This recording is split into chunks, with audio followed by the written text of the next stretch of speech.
আমরা আছি বনশ্রী আদর্শ নার্সারিতে। তো আমরা এখানে একটা জিনিস দেখাবো, সেটি হলো আপনার বিদেশি করমজা। এই যে করমজা ফল, এই যে দেখতে পাচ্ছি আমরা করমজা ফল। খুব সুস্বাদু এবং মিষ্টি, দেখতে খুবই সুন্দর। এই যে একটা দেখতে পাচ্ছি, এই যে গাছ, বিশাল গাছ, আপনি ছাদে লাগাইতে পারবেন। বিশাল বেরেলের মধ্যে মাটি দিয়ে সুন্দর করে ছাদে লাগাবেন, 12 মাস ফল খাবেন। এগুলো খুব কম পাওয়া যায়। এই যে আপনার একটা ধরেন ছিললাম, এই যে ছিললাম, এই যে দেখতে পাচ্ছেন ছিললাম একটা ফল। ফলটা খুব সুন্দর। এই যে রাখলাম, এই যে দেখেন, ভালো করে দেখেন, এই যে ফলটা, এই যে ফলটা, এই যে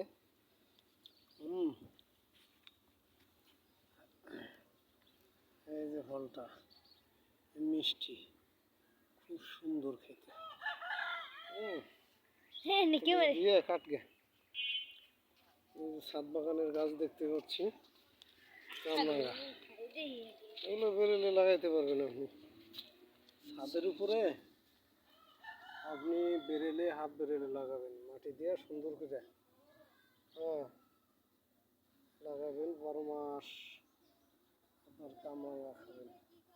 12 মাসে আম আছে, আম খাইতে পারবেন। আমরা দেখতে পাচ্ছি অনেক ফুল, ফুল অনেক ফুল, এই যে ডালে ডালে ফুল।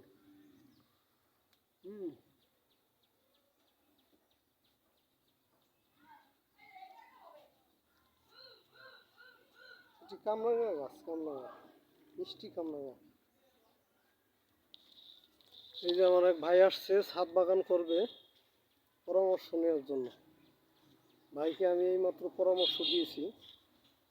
তার কত স্কোয়ার ফিট ছাদটা আপনার? 1500 স্কোয়ার ফিট ছাদ তার। তো সে নিচতলায় গরমে থাকতে পারে না, এই কারণে ধরেন ছাদ বাগান করবে। পরামর্শ নিতে আসছে, আমি এইমাত্র তাকে পরামর্শ দিচ্ছি 10টা বেরেল কাইটা হাফ করে সুন্দর করে মাটি মিক্সার করে রাখতে বলছি। পরে এসে উনি বিভিন্ন জাতের 12 মাসে আম গাছ, 12 মাসে পেয়ারা গাছ, 12 মাস লেবু, সিডলেস লেবু, যেটার ভিতরে বিচি নেই, ছাদ বাগান করবে। তো ওনারা খুব সুন্দর সুন্দর গাছের পরামর্শ দিছি। উনি বলছে ঠিক আছে ভাই, আমি আসবো। এই যে লজ্জাপতি গাছ, এই যে লজ্জাপতি গাছ, এই যে লজ্জাপতি গাছ, এই যে দেখতে পাচ্ছি আমরা।